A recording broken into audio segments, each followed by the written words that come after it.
wabarakatuh. Alhamdulillahi rabbil alamin. Wassalatu wassalamu ala nabiyyina Muhammadin wa ala alihi wa ashabihi wa man tabi'a huda ila yaumiddin, amma ba'du. Malam hari ini kita mulai dengan bab yang pertama dari kitab Fathul Mu'in, yaitu babus sholah. Di buku yang Anda pegang itu halaman 9, babus sholah. Jadi kita terjemahkan kata per kata, memberikan penjelasan secara umum, kemudian kalau masih ada waktu kita berikan sedikit penjelasan dari sisi ilmu nahwunya. Bab atau pintu as-sholati, tentang sholat. Bab tentang sholat. Hiya secara bahasa artinya dia, yang kembali kepada kata as-sholah, tapi maksudnya yaitu adalah. Jadi bab tentang sholat. Hiya yaitu, atau sholat itu, bisa juga begitu ya. Syar'an secara syariat atau secara syarak ya. Bisa juga secara istilah, sama. Secara terminologi. Jadi sholat secara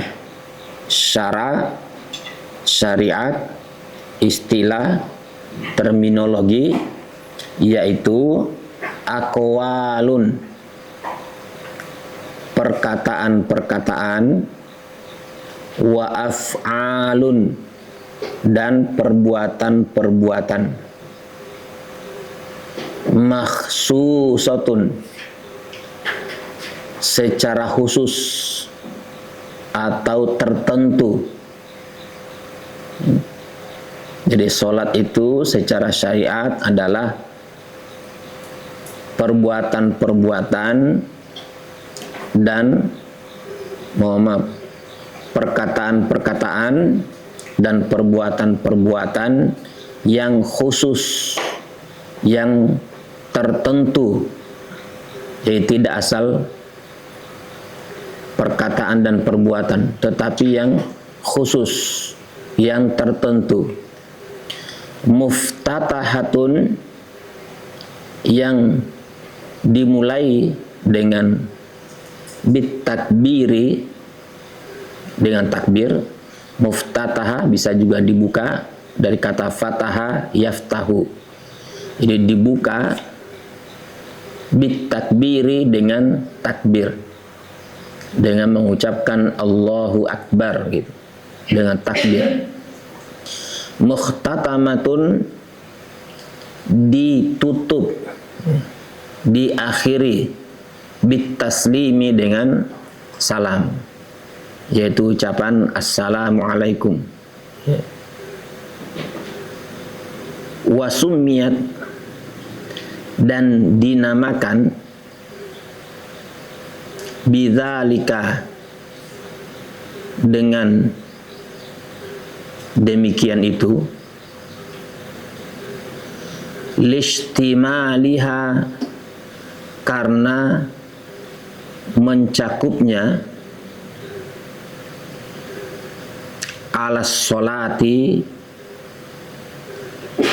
terhadap sholat, mencakupnya terhadap sholat. Lugotan secara bahasa, secara lugoh, atau secara etimologi.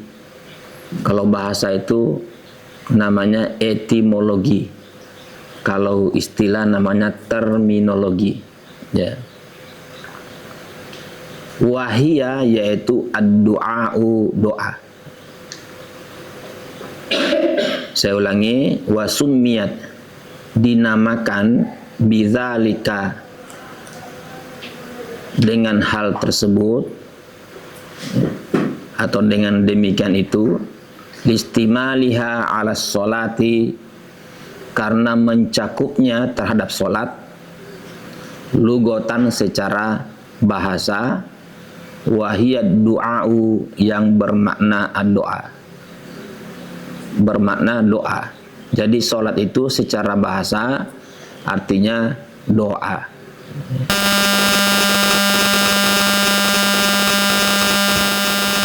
Kemudian wal mafrudatu,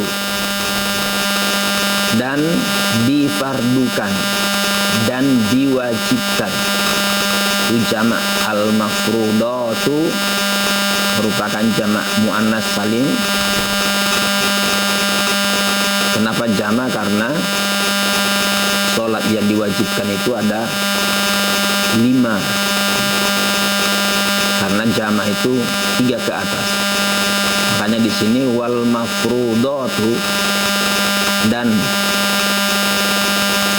yang difardukan, al-ainiyatu, secara ain. Ain itu maksudnya secara individual. Ya. Jadi matanya dihitung, tapi maksudnya adalah setiap orang. Jadi sholat itu difardukan secara ain, secara individu, secara personal, secara perorangan. Tidak bisa diwakilkan. Seperti sholat jenazah itu kan bisa diwakilkan. Kalau orang lain sudah mengerjakan, yang lain gugur kewajiban. Tetapi kalau ini al-mafrudatul ainiyatu, yaitu difardukan secara individual. Setiap orang wajib untuk melaksanakannya. Khamsun, berjumlah 5. Fi, pada, kulli, setiap, yaumin, hari, walailatin, dan malam hari. Jadi fardu yang ain ini, yang diwajibkan kepada setiap orang ini, jumlahnya 5 pada setiap malam, pada setiap hari dan malam. Ma'lumatun, yang diketahui, yang diidentifikasi, yang diilmui, minad dini, dari agama. Jadi kewajiban sholat fardu 5 kali sehari semalam itu diketahui dari agama. Bid-darurati, secara pasti. Jadi pengetahuannya sudah secara pasti.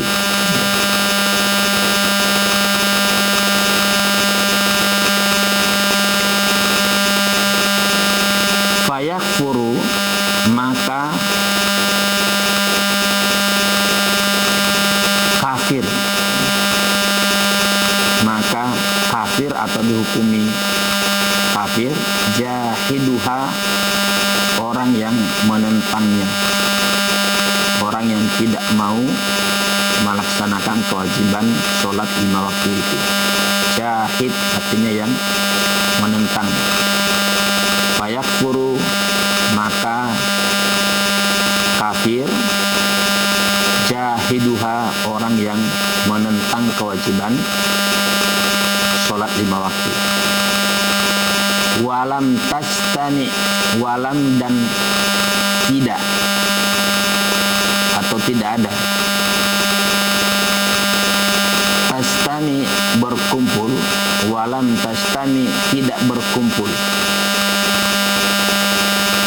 Hazihil khamsu, 5 sholat ini, li ghairi, pada selain nabiyina, nabi kita, Muhammadin, Nabi Muhammad Sallallahu Alaihi Wasallam. Jadi kewajiban sholat 5 waktu sehari semalam, berkumpulnya 5 sholat sehari semalam ini, itu tidak ada pada selain dari ajaran agama Islam ya. Hanya ada di agama Islam. Berarti di agama lain itu saya misalnya dapat informasi kalau Nabi Adam cuma sholat subuh ya. Kalau Nabi lain tidak sampai 5 tetapi kurang dari 5. Wa furidat, dan difardukan. Lailatul Isra'i, difardukan. Apa yang difardukan? Sholat 5 waktu tadi, walaupun tidak disebutkan kata as-sholahnya, tapi kita sudah memahami dari teks sebelumnya. Wa furidat, dan telah difardukan, telah diwajibkan sholat 5 waktu itu laila, pada malam al-Isra'i. Al-Isra, maksud malam al-Isra yaitu ketika Nabi kita Muhammad Sallallahu Alaihi Wasallam diperjalankan dari Masjidil Haram ke Masjidil Aqsa, sebagaimana kita tahu dalam Quran surat Al-Isra ayat 1 ya.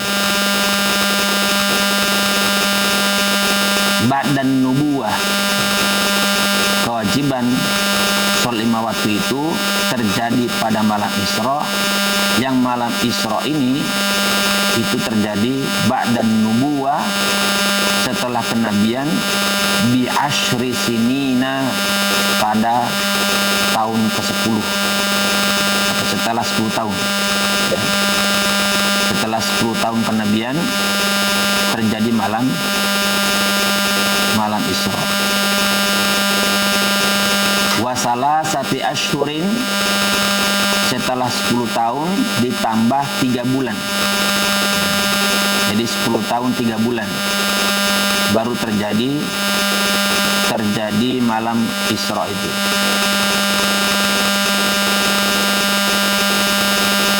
Sab'in wa isyrina, nah ini tanggalnya ini. Pada tanggal 7 ditambah 20, yaitu 27. Min, dari Rajabah, bulan Rajab.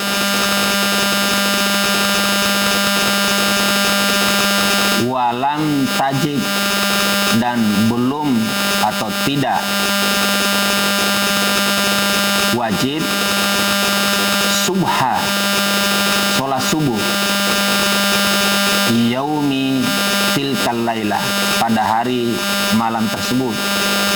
Jadi sebelum Rasulullah Isra itu, pada waktu subuhnya itu belum diwajibkan sholat subuh itu, sebelum Rasulullah Isra dan Mi'raj.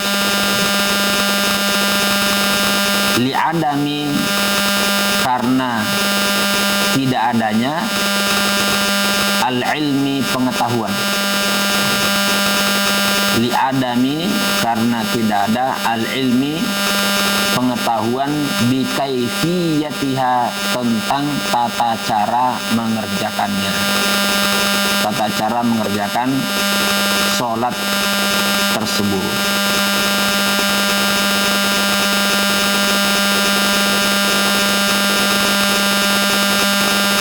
Innama, sesungguhnya, kalau ada kata innama biasanya diterjemahkan sesungguhnya, hanyalah, gitu ya.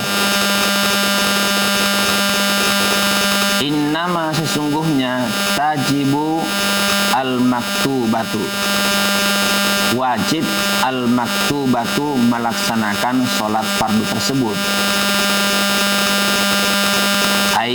Yaitu as-sholawatul khamsu, yaitu sholat-sholat yang 5. Ini masih sholat dulu ya, karena mengantar masuk ke toharoh. Biasanya kalau kita fikih yang lain langsung toharoh, tapi kalau kita Fathul Mu'in, babnya dimulai dengan sholat, tetapi nanti dia mengantarkan ke toharo sebagai syarat sah untuk sholat. Jadi ini mengantar ke sana nanti. Innama tajibul maktubatu, sesungguhnya kewajiban melaksanakan sholat fardu itu ai as-sholawatul khamsu, yaitu sholat 5 waktu, ala kulli, hanya diwajibkan pada setiap apa? Muslimin, yang muslim, mukallafin, yang telah mukallaf. Mukallaf itu yang dibebani syariat. Siapa yang dibebani syariat? Apakah setiap muslim? Ternyata tidak. Ai, yaitu yang baligin, yang balik, ya. Kemudian akilin, yang telah berakal, artinya dia tidak gila. Kemudian zakarin, yang jenisnya laki-laki. Di sini perempuan tidak disebutkan, tetapi ada kata au atau goirihi, dan atau yang lainnya, maksudnya yang perempuan juga. Tahirin, dan yang suci, tidak sedang bernajis atau berhadas.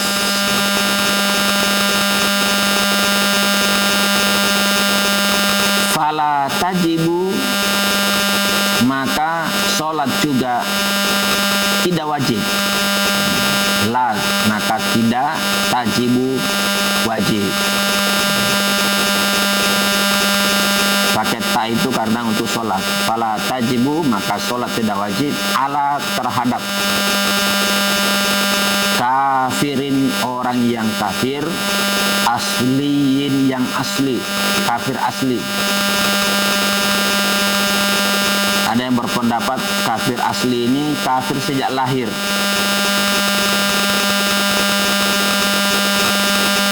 Tentu kalau masuk Islam baru wajib. Dan kalaupun dia sholat sebelum masuk Islam, tidak diterima sholatnya, karena tidak memenuhi syarat ini tadi. Wasobiyin, dan anak kecil, karena belum balik tadi, ini tidak wajib. Wa majnunin, dan orang yang gila, yang tidak berakal ini.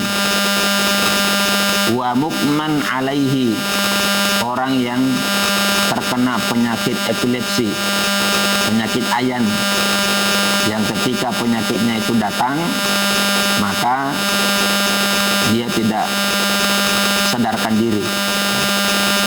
Kalau disetarakan dengan ini orang yang pingsan, sama, ketika dia pingsan tidak wajib bagi dia. Nanti kalau sudah sembuh dari pingsannya, sudah siuman, dan penyakit epilepsinya sudah sembuh, baru dia menjadi wajib lagi. Wasukrona, artinya orang yang mabuk. Bila ta'addin, yang tidak ceroboh. Li'adami, karena tidak, adam itu artinya tidak. Ain, dal dan mim, li'adami. Taklifihim, karena tidak adanya taklifihim, tanggungan bagi mereka. Tidak ada pembebanan bagi mereka. Tidak diberi beban syariat untuk mereka. Mereka nggak sanggup. Ya, anak kecil kan belum sanggup dikasih. Orang gila tidak mungkin dikasih beban syariat. Orang yang sedang mabuk tidak mungkin, ya. Jadi, wala, dan tidak pula wajib sholat itu ala, terhadap haidin, wanita yang haid. Kenapa bukan haidotin? Karena kalau orang bilang haid itu pasti wanita, jadi tidak perlu ada tamar butonya.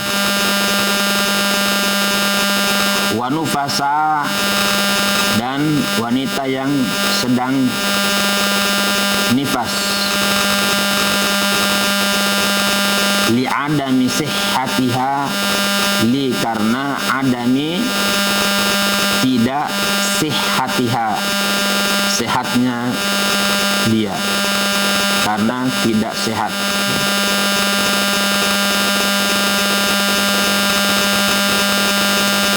Tidak sehat atau tidak sah sholatnya ya.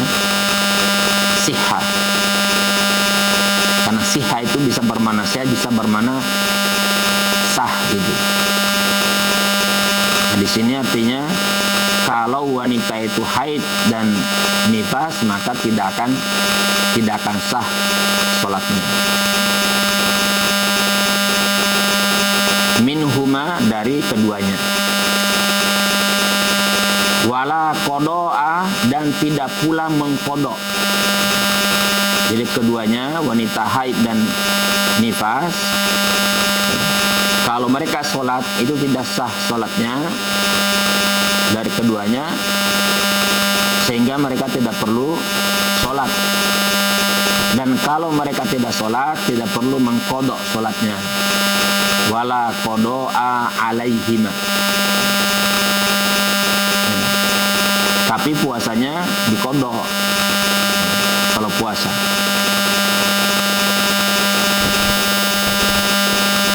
Bal, nah di sini bahkan atau tetapi, tajibu, wajib sholat 5 waktu itu, ala murtaddin, bagi orang yang murtad, wa muta'addin, dan orang yang ceroboh, bisukrin, dalam kemabukannya. Orang yang ceroboh dengan mabuk.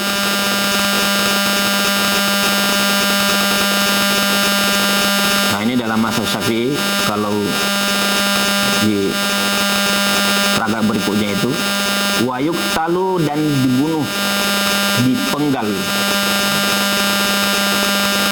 Yaitu al muslimul mukallafu, seorang muslim yang mukallaf.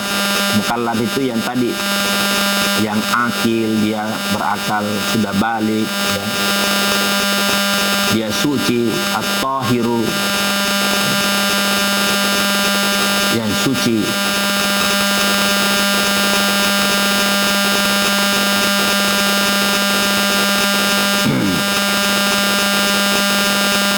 Haddan,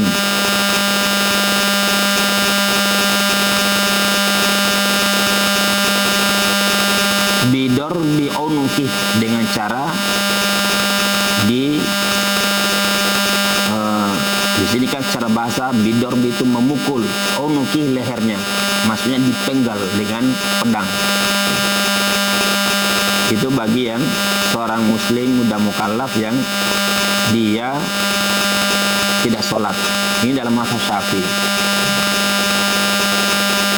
Nah, artinya begitu pentingnya masalah sholat, sampai-sampai hukumannya itu dia dipenggal lehernya sebagai hukuman ya. Ini dikatakan haddan, sebagai hukuman. Had di sini artinya hukuman, hudud. Kita sering mendengar kata hukuman hudud.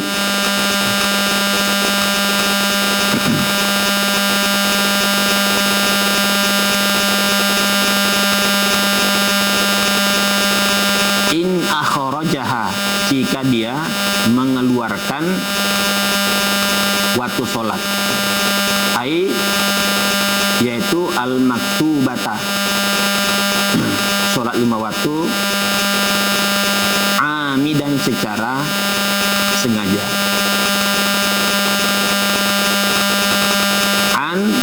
dari waktu jam'in, dari waktu menjamak.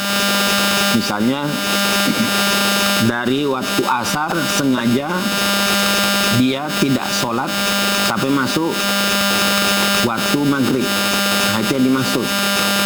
Tapi kalau dari duhur ke asar itu tidak masuk, karena itu waktu yang bisa dijamak. Demikian pula antara maghrib dengan isya, itu kan waktu yang bisa dijamak. Kalau dia sengaja mengeluarkan waktu maghrib ke isya, tidak masuk kategori ini. Gitu ya. Demikian pula dia sengaja nanti duhurnya asar aja lah, itu nggak masuk kategori ini. Tetapi kalau dia sengaja memasukkan waktu asar ke maghrib, ya, maka ini yang masuk dapat hukuman ini tadi dengan cara dipenggal ini nih, lehernya. Jadi dari sini kita tahu bahwasanya sholat itu luar biasa beratnya kewajibannya.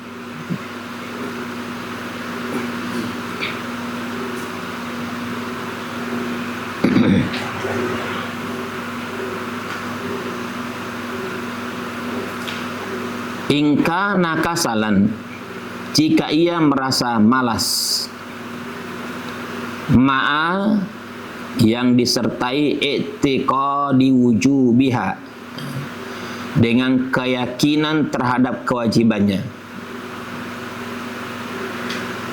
In lam yatub, in jika lam tidak yatub bertaubat,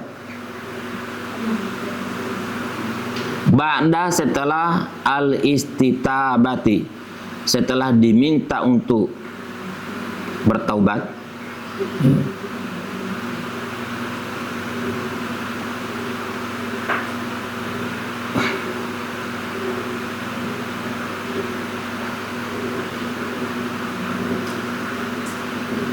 wa ala nadbil istitabati,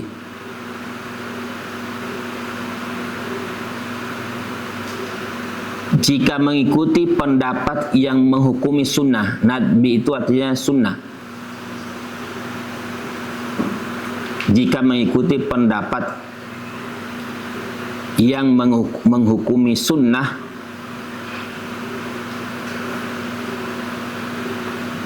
wa ala nadbil istitabati, jika mengikuti pendapat yang mengikuti sunnah untuk menyuruh orang yang meninggalkan sholat untuk taubat tadi, la yatmanu, maka tidak wajib mengganti rugi mangkotalahu, bagi orang yang membunuhnya, qabla taubati, sebelum ia taubat. Lakinnahu, akan tetapi, ya'samu, ia dihukumi berdosa. Wa yuktalu, dan dibunuh kufron, dengan status kafir. Intarokaha, apabila ia meninggalkan sholat tersebut, jahidan wujubaha, sebab ia menentang kewajibannya. Fala yuksalu, maka ia tidak boleh dimandikan.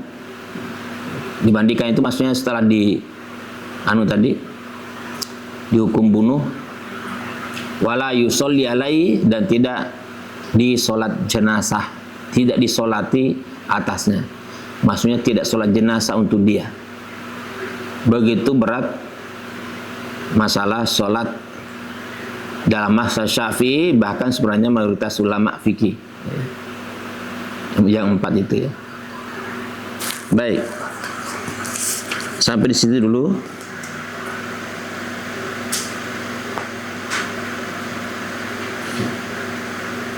Insyaallah yang lainnya besok ya. Yang kan 2 halaman per pertemuan.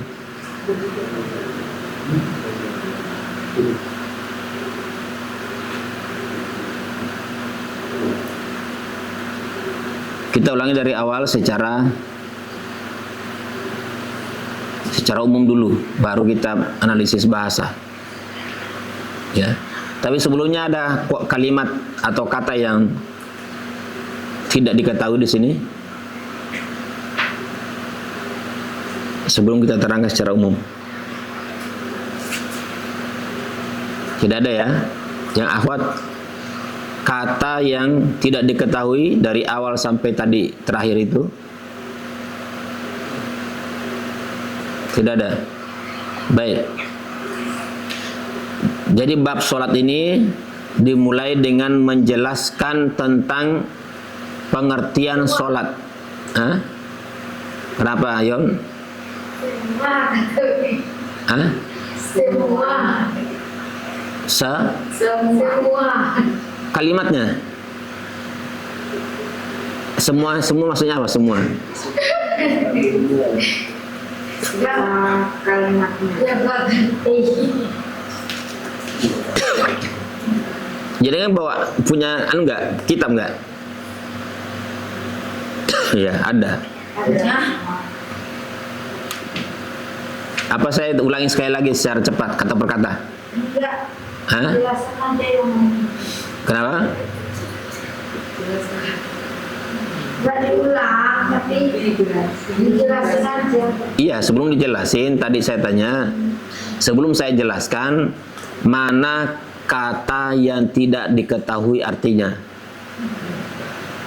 Tadi kan kita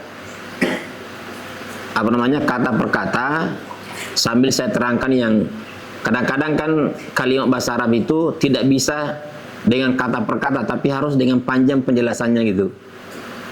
Nah tadi bab-bab terakhir itu, paragraf terakhir sempat agak panjang karena kalau kata per kata bahasa Indonesianya yang kurang bagus kedengarannya.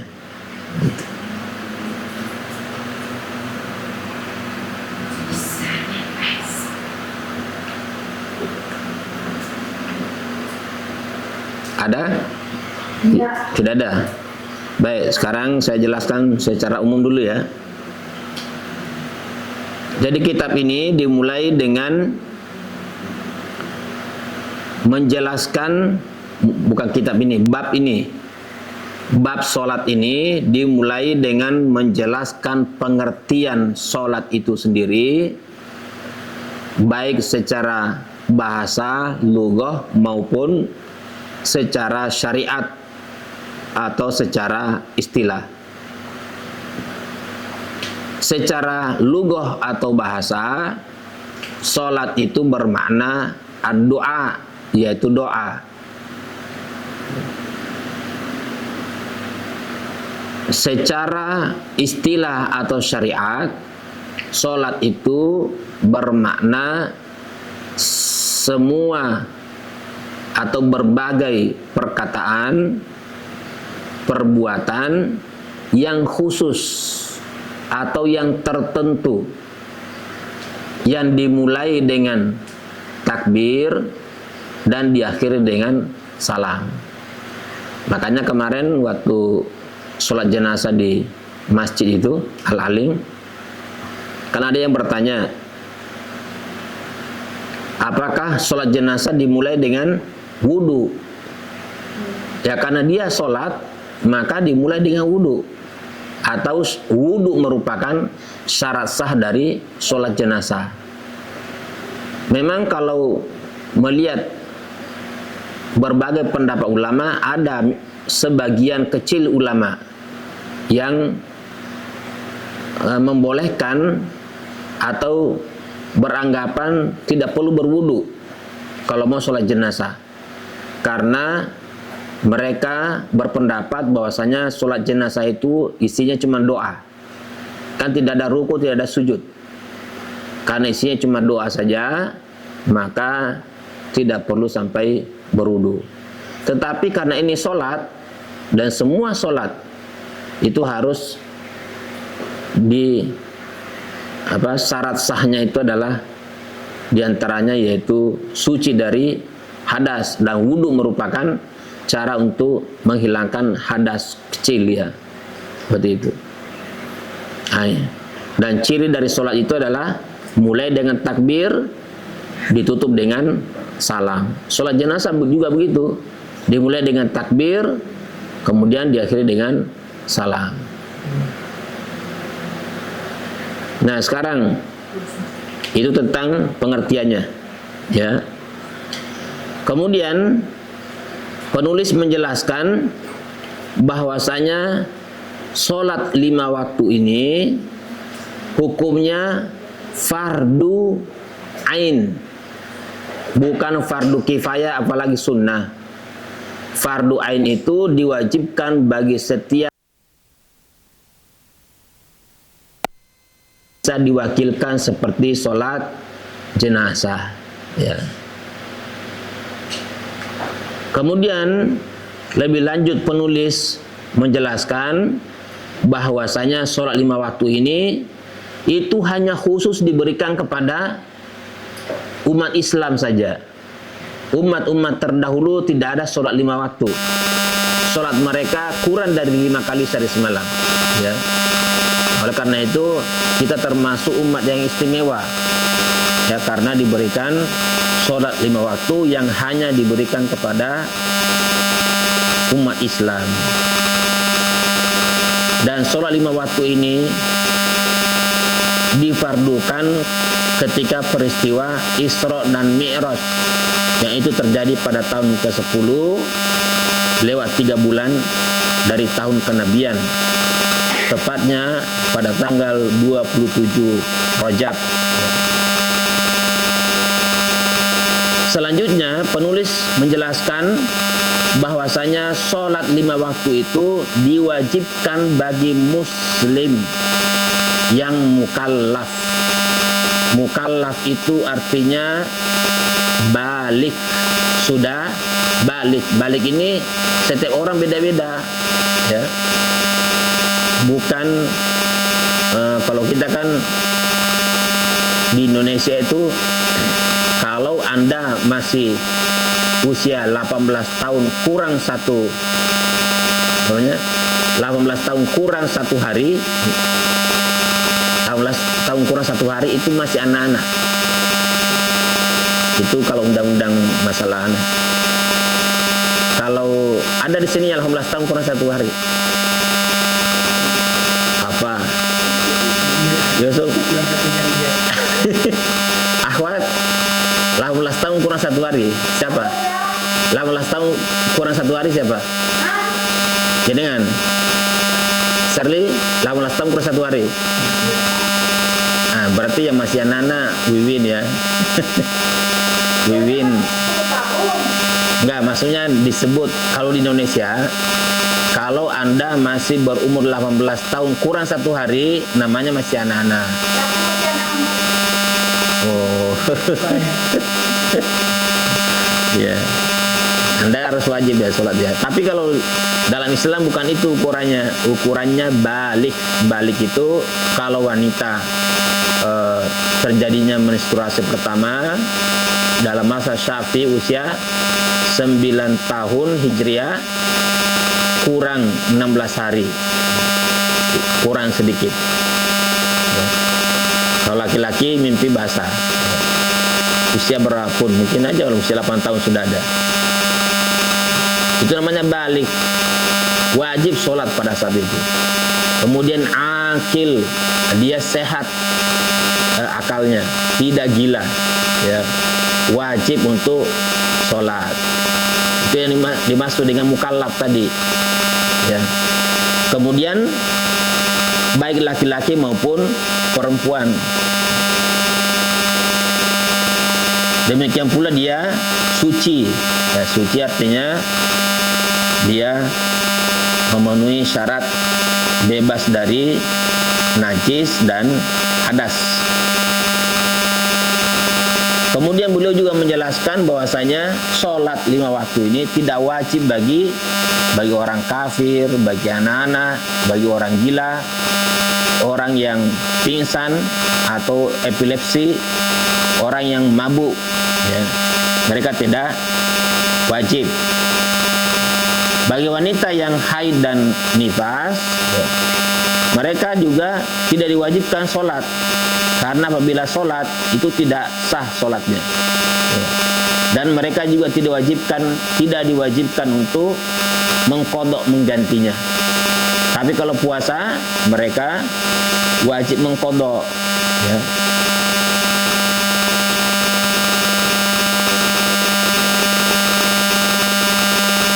Nah, di sini ada ada perkataan sholat hukumnya wajib bagi orang murtad dan orang yang ceroboh, orang yang ceroboh dalam hilangnya akal sebab mabuk. Artinya orang yang sengaja mabuk. Itu kan kenapa di sini tetap diwajibkannya ketika mereka sudah selesai dari mabuknya, sudah sembuh. Karena kalau misalnya sholat dalam keadaan mabuk, pasti dia tidak akan tahu gerakannya sudah berapa rakaatnya, apa yang dibaca. Wala taqrabus sholata wa antum sukara. Janganlah engkau mendekati sholat pada saat engkau sedang mabuk. Kemudian orang yang murtad ini, kalau ada muslim murtad, pada saat dia masuk Islam lagi, maka dia wajib mengqadha sholatnya selama dia murtad itu. Jadi kalau dia masuk Islam, ganti semua sholatnya ketika dia murtad. Nah, sekarang pertanyaannya, berapa kaum muslimin yang dulu muslim murtad masuk lagi, berapa di antara mereka yang mengganti sholatnya? Dalam masa Syafi'i, orang murtad tetap wajib sholat, tapi kalau dia sholat dalam keadaan kafir kan nggak diterima, sehingga dia harus ganti ketika dia masuk Islam. Dia masuk Islam lagi dulu. Entah Islamnya karena mau nikahi artis yang muslimah, atau dia mau menikahi wanita penghafal Al-Quran misalnya. Nah, itu tetap dia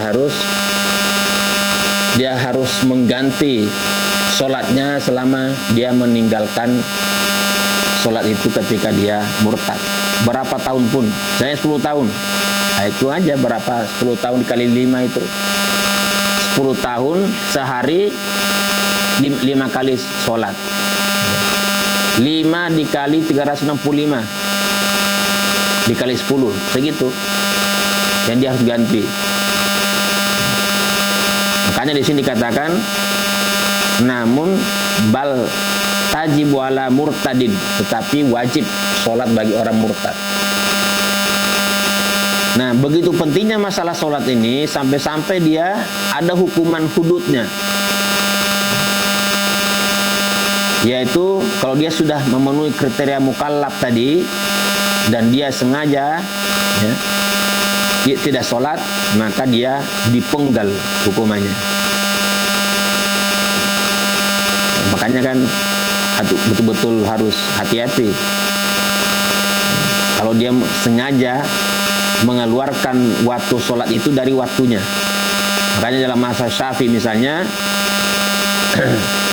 kalau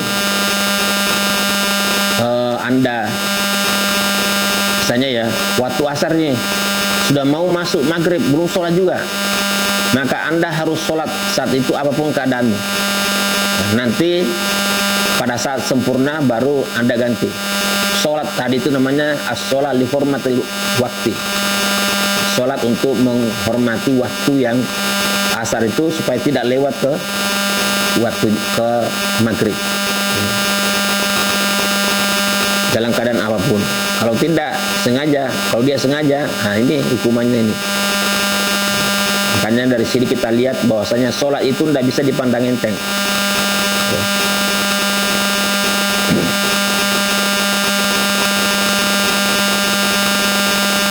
Baik, yang di bawah itu yang bersegera wa yubadiru, insyaallah besok ya. Baik, itu sekilas tentang isi dari yang kita baca. Sebelum kita analisis masalah nahunya, mungkin ada yang ingin ditanyakan? Apa?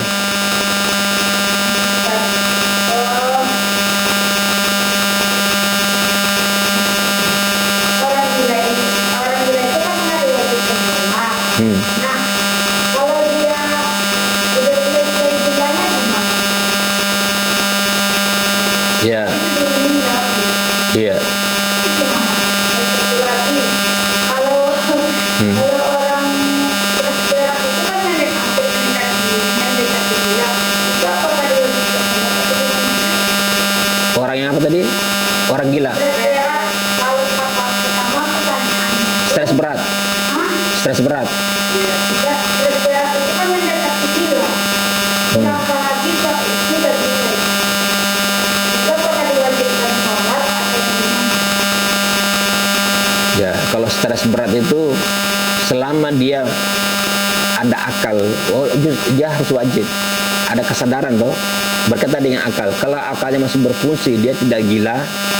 Walaupun dia stres, selama dia masih normal akalnya ini, stres itu kan karena tekanan ya, tekanan mungkin banyak persoalan hidup yang dialami. Justru harus dengan sholat supaya dia ringan itu permasalahan stresnya itu. Kalau orang gila tadi kan Ya, supaya saya tidak salah, walaupun pernah saya baca, saya mau carikan di sini ya.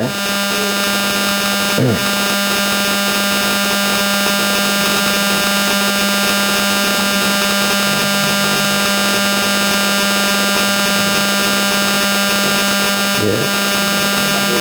Untuk mengetahui tentang apa namanya, pendapat para ulama.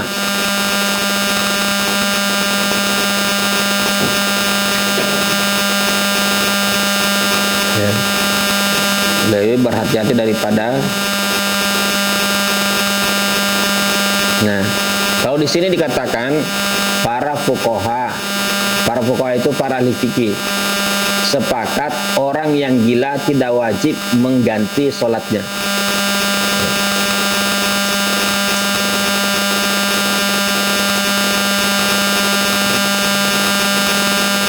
Coba kita lihat lagi dalam mazhab Syafi'i ya.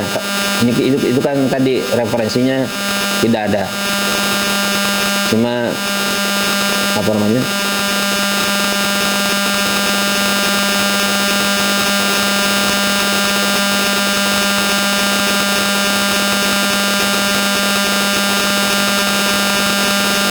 Nah, ini sekalian masalah pingsan tadi ya. Meninggalkan sholat karena pingsan tetap wajib.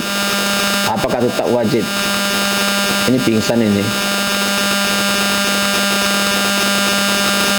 Coba kita lihat dulu ya. Di sini katakan bahwasanya salah satu syarat wajibnya sholat bagi seseorang adalah mukallaf. Seperti tadi ya, mukallaf yakni balik dan berakal. Sehingga sholat masih belum diwajibkan bagi orang yang belum balik, seperti anak kecil. Dan sholat menjadi tidak wajib bagi orang yang tidak memiliki akal, seperti orang gila. Hadisnya raf'ul qalam an salasa, pena atau tidak diwajibkan, tidak dikenai kewajiban pada 3 orang. Orang yang tidur sampai ia bangun, anak kecil sampai ia balik, dan orang gila sampai ia berakal. Dari hadis ini kita tahu bahwasanya kalau orang gila dia tidak ada kewajiban ya. Anak kecil juga tidak ada kewajiban. Nah, kalau orang pingsan itu di tengah-tengah antara orang yang gila dan orang yang tidur. Al-Imam Al-Ghazali mengatakan gila dapat menghilangkan akal, pingsan dapat menenggelamkan akal, dan tidur dapat menutup akal.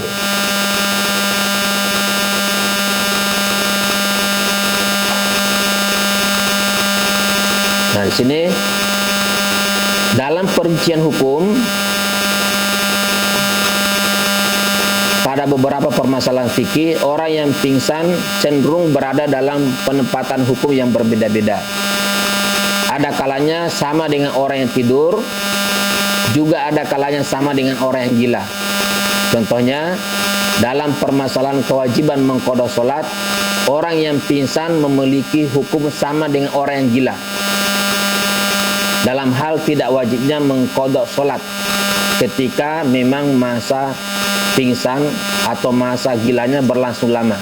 Jadi kalau pingsannya lama itu tidak perlu diganti. Mulai awal masuknya waktu sampai habisnya waktu sholat. Jadi kalau pingsannya lama itu disamakan dengan gila, yaitu tidak perlu diganti. Tapi kalau pingsannya cuma sebentar, berarti dia harus mengganti. Misalnya pingsannya, apalagi kalau masih waktu jama ya, misalnya pingsannya duhur sampai asar, maka dia ganti saja asar sama duhur sama asar tadi. Ya.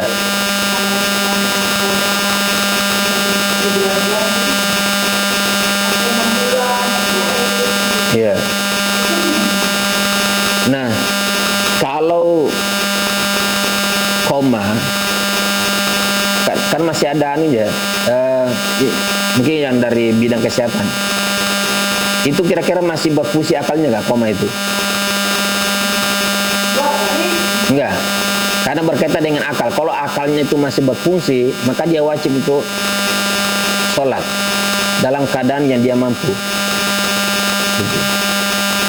Karena berkaitan dengan akal. Kalau akal masih ada, wajib untuk sholat. Gitu. Makanya pertanyaannya kepada yang ahli kesehatan, apakah dia punya akal atau tidak?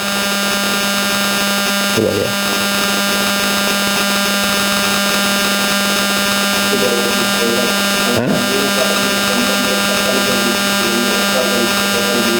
Nah, hilang akal tuh di situ, penyebabnya. Nah, ini kita lihat dulu koma itu, definisi koma itu apa sih? Apa pengertian orang yang koma, ya? Coba kita lihat.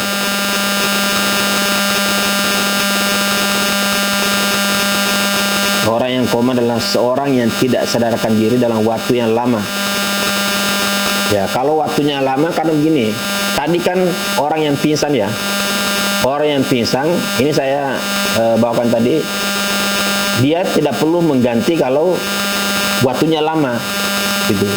Nah, kalau misalnya orang yang koma juga sama, berarti ya hukumannya sama, tidak perlu mengganti. Karena ketiadaan akal tadi, ketiadaan kesadaran. Ini saya lihat orang yang koma adalah seorang yang tidak sadarkan diri dalam waktu yang lama. Saya lihat perdengarkan dulu ini. Orang yang koma adalah seseorang yang tidak sadarkan diri dalam waktu yang lama dan tidak merespons rangsangan eksternal seperti suara atau sensasi. Koma merupakan kondisi darurat klinis yang membutuhkan perawatan segera di rumah sakit. Ya. Jadi sama, kalau misalnya ini pengertian ini, orang yang koma seseorang yang tidak sadarkan diri dalam waktu yang lama. Tidak sadar, berarti kan dia tidak punya, akalnya tidak berfungsi kan. Nah, berarti dia tidak wajib untuk sholat. Ya, sama dengan orang gila sama orang yang orang yang pingsan itu. Gitu ya. Ya.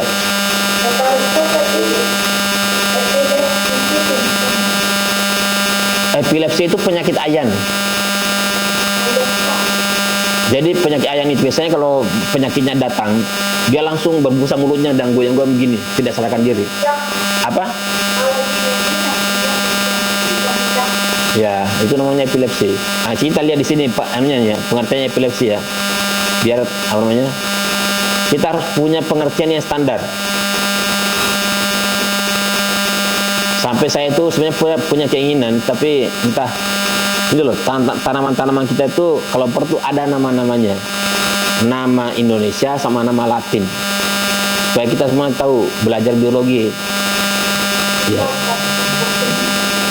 ya maksudnya kan paling tidak yang kita kenal,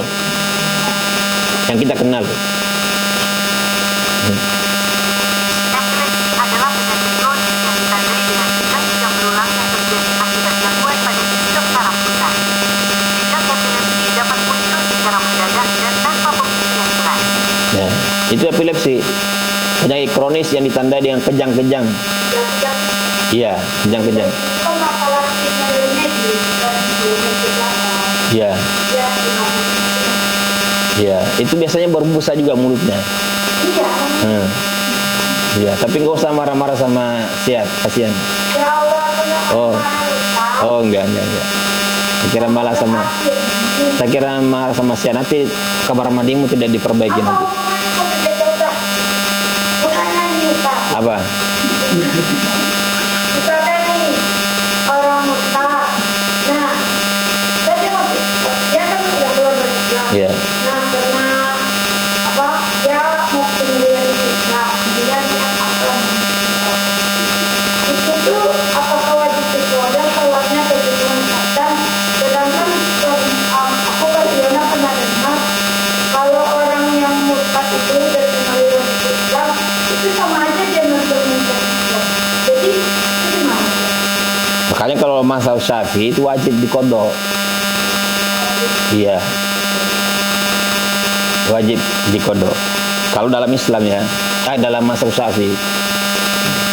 Fikih nanti pasti ada ikhtilaf, tetapi kalau pakai mazhab Syafi'i dia wajib untuk dikodok selama dia kan sebenarnya wajib untuk sholat, tetapi karena dia tidak muslim maka kalau dia sholat tidak sah gitu. Makanya dia masuk Islam lagi, nah barulah ganti yang kemarin-kemarin itu. Tapi apakah orang itu diterima? Karena kan dia tidak mempermainkan agama. Ya, kalau misalnya dia masuk Islam, tentu kan dengan sholatnya itu dia sudah dianggap taubat kan. Kalau dia sholat, kalau dia masuk Islam tidak sholat juga, berarti tidak taubat namanya. Kembali ke Islam apa karena ngejar akhwat atau bagaimana? Kan banyak itu yang masuk Islam karena masalah perempuan atau sebaliknya, perempuannya yang murtad, kan banyak tuh. Ada artis yang dulu pelantun lagu yang indah sekali itu, temannya siapa itu, murtad dia. Ternyata karena pacarnya itu kalau nggak salah Kristen. Sampai sekarang saya tidak menyebutkan, ini saya lagi online ini ya, saya ngerti tapi kan saya lagi online jadi nggak enak menyebut, nanti rame nanti akun saya kalau nyebut orang gitu. Gitu. Iya, saya sedih kehilangan dia. Kehilangan dia itu kehilangan saudara muslim, ibu muslimah ya, seorang yang sangat berbakat, tetapi ternyata ya dia punya pilihan sendiri ya. Jadi kesedihan saya bukan karena saya kehilangan seorang muslimah untuk saya, enggak, karena banyak pengganti yang lain yang lebih baik ya. Kenapa? Mantan muslimah kita. Ya, kalau bukan mantan saya. Kalau mantan saya banyak sekali. Iya, mantan teman banyak. Iya, mantan presiden loh. Kita ini mantannya sudah 7 loh, mantan presiden kita. Iya kan? Jadi kalau kita menyebut mantan, jangan langsung yang itu saja. Mantan itu banyak, mantan presiden, mantan menteri. Itu mantan semua. Baik. Ini karena sudah jam 9 ya, sudah 10, jam 10 ya. Jadi analisis bahasa Arabnya enggak dulu. Ya. Tapi saya berharap tetap dibaca lagi yang mukhtasornya itu, karena itu nanti dianalisis di sini. Misalnya kemarin ada apa saja kategori jenis isim itu ya, isim-isim, kemudian ada isim mufrad, isim jama', isim musanna, kemudian ada yang apa namanya,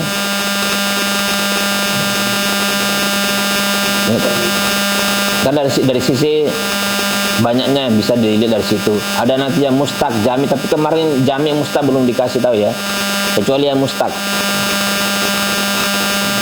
Dan masih banyak lagi di situ. Yang penting kalau bahasa itu yang paling pertama harus diketahui adalah kosakatanya. Itu dulu. Ya. Kemudian karena kita mengkaji fikih, makanya isi fikihnya yang kita terangkan. Gitu. Baik, itu saja. Kita akhiri dengan hamdalah dan doa kepada majelis. Alhamdulillahirabbil subhanakallah bihamdika asyhadu an la ilaha illa anta astaghfiruka wa atubu ilaik. Assalamualaikum warahmatullahi wabarakatuh. Waalaikumsalam warahmatullahi wabarakatuh.